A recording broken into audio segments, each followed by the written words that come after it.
In the first reading today, we hear about a guy named Philip.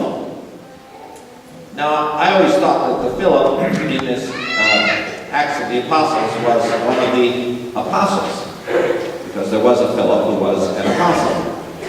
But tradition tells us differently, that Philip was called the Evangelist. He appears in the scriptures in a number of different places in the Acts of the Apostles, in particular here, where we have him going to Samaria to preach the gospel to them. And he also shows up in another part of the gospel where he is traveling along and he meets this guy in a chariot who's an Ethiopian.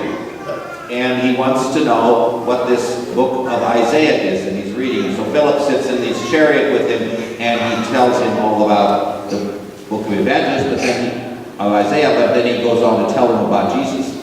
And this Ethiopian says, well, here's some water, lest to prevent me from getting baptized. And Philip goes ahead and baptizes him. But Philip appears the first time in the Acts of the Apostles as one of the deacons that were chosen by the early church to serve the widows of the Greek community. Now, it's important for us to put ourselves in the context of that early church community, where we started to have a growing church within a church. So the first church was the Jewish church. The second church was the church that began to infiltrate it because they were evangelized to believe in Jesus. And these were the non-Jews, or otherwise known as the Greeks. Or maybe we could call them formerly pagans. And these people were, sometimes maybe they were already converts to Judaism, but many times they were not. We don't know for sure about Philip, if he was originally Greek, but also a convert to Judaism, but nonetheless, he's one of those deacons chosen in the early church. And he goes out to preach about Jesus. Now, why does he leave Jerusalem? Because that's where he was chosen. He leaves Jerusalem because one of his brothers that had been deacon, Stephen, was stoned to death. And that opened up a persecution of that early church in Jerusalem, and so they dispersed. They left Jerusalem and went to surrounding areas. Philip went to Samaria, close by, but nonetheless a territory of people that were despised by the Jews. We all know that. Over and over we hear that story about the Good Samaritan, despised by the Jews, da da da da. But Philip had no baggage with the Samaritans as a Greek. So he went to them to tell them about Jesus, and they started to accept what he was saying. And he worked signs there, it says. So there were probably some miracles that took place, or healings, or exorcisms. Now what's interesting in the gospel, in that reading though, is that short reading, Peter and John come to Samaria right after that. It's as if the early church is telling us by that one movement that the legitimacy of the gospel is to be affirmed by those who had been witnesses of the resurrection. Peter and John, witnesses of the resurrection. The risen Lord had appeared to them. He might have appeared to Philip, but more than likely, for sure, he had appeared to these apostles. So they come to Samaria to confirm what Philip had been doing. To say, yes, you are preaching the gospel. Yes, these people are receiving it. Yes, and we pray for the gift of the Holy Spirit to come down upon them. The early church was very, very concerned with evangelization. That was its main purpose, evangelization. Moving the Word of God and Jesus into the hearts of people. Today, we talk about new evangelization. Because in those days, it was bringing Jesus for the first time to these individuals who had never heard of him. The new evangelization is the reinvigorating of a lagging church. So in a sense, it's bringing Christ again to us who have become lukewarm about our faith. There's new challenges in this world today we didn't necessarily have in the past, because we have a kind of scorn of Christianity because of its history and sinfulness. And so people have all sorts of ways in which they can say, well, I don't believe in God because there's too much evil in the world. Or I'm not going to believe in the church because of all the scandals in the church. Or I'm not going to do this and I'm not going to do that. They got all this baggage that we've got. And we've got to undercut all of that and get to the heart of it again in our church. And we have to get to the heart of this evangelization. And we have to meet Jesus. If we don't, then all this fluff that's on top of it, the church, all of our structures, our schools, our universities, our hospitals, mean nothing. If we don't have people who are committed to Jesus in a kind of fervor and zealousness, He's the one that gives us the strength. He's the one that is the one we need to be introduced to. My desire for Holy Trinity is that we take this seriously and we ask ourselves some questions. How well are we doing in bringing Christ into the hearts and souls of our families? Do the methods we have used for 125 years still fit today? How well do we deal with our fallen away Catholics, with our kids who fall away from their practice of the faith, with the secularization that has come into our own community, turning itself into a kind of practical atheism? How well do we do in reaching out to the unchurched in our own community? On all of these topics, in every single parish that I would visit, I would give it a D. We just don't do very well at that anymore. Because the problems that have been put before us in order to survive as a Christian faith, the old methods don't work as well. So they've got to be reinvigorated too. Bold new efforts have to be made in order for us to explore how to become evangelizers in this new age in which we live. We have to engage in connecting who we are with the preservation of our patrimony. This becomes the segue into what I want to talk to you about today in relationship to the upcoming special needs appeal. Personally, I do see a kind of contradiction.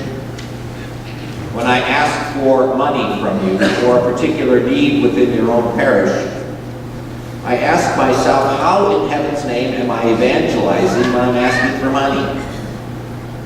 I have a hard time figuring that out, to make that connection all the time. Especially when you consider the fact that there's always going to be a few people out there that say, we don't need that, leave me alone.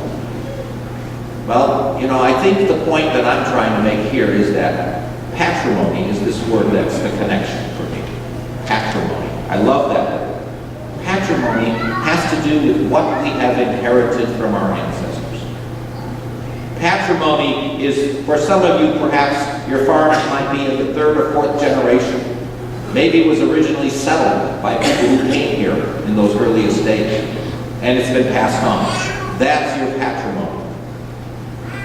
Patrimony is this church that we have built 50 years ago. Patrimony is our school that was started back in the 1900s, early 1900s. Patrimony is our cemetery where all our dead are buried. Patrimony is our endowment funds that help to preserve us and keep us going and provide some extra income, not the total amount, but enough to maybe balance it. Patrimony is what we take care of and what we have to take care of if we're going to pass it on to the next generation. So you don't mess with your farm. You protect it so that you can pass it on to your kids or grandchildren or whoever's going to get it. So the same is true when it comes to our parish.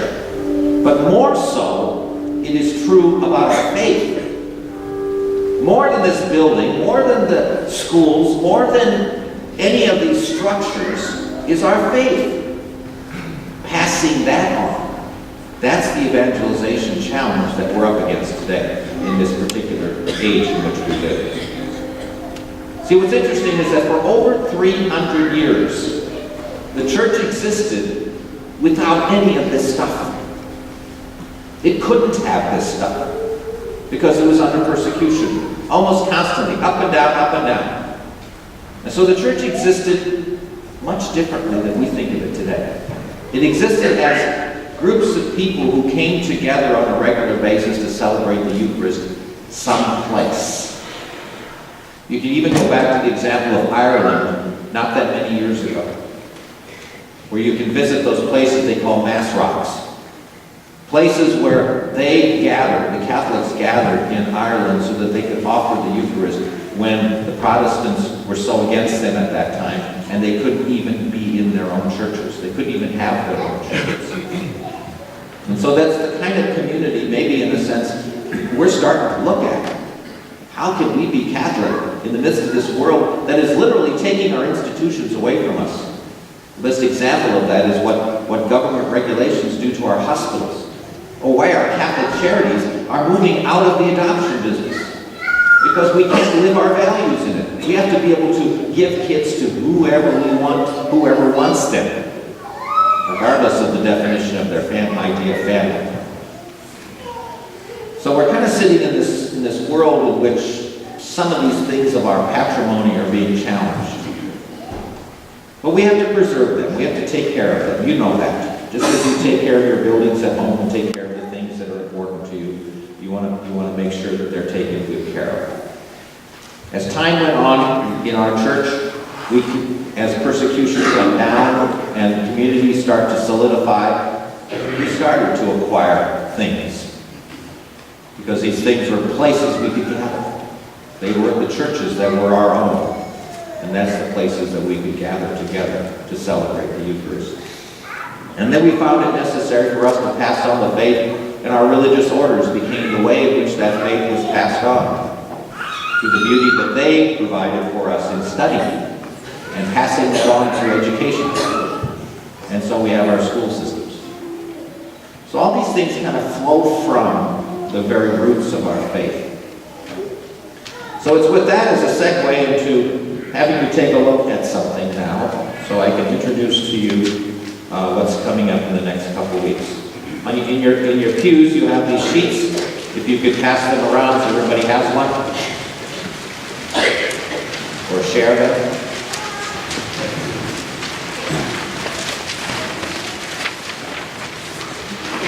I'm going to start on the side of the page that has important announcement at the top. The goal of this special needs of people appeal is to keep our Holy Trinity facilities in tip-top condition and beautify God's house. And these can be accomplished with these four goals.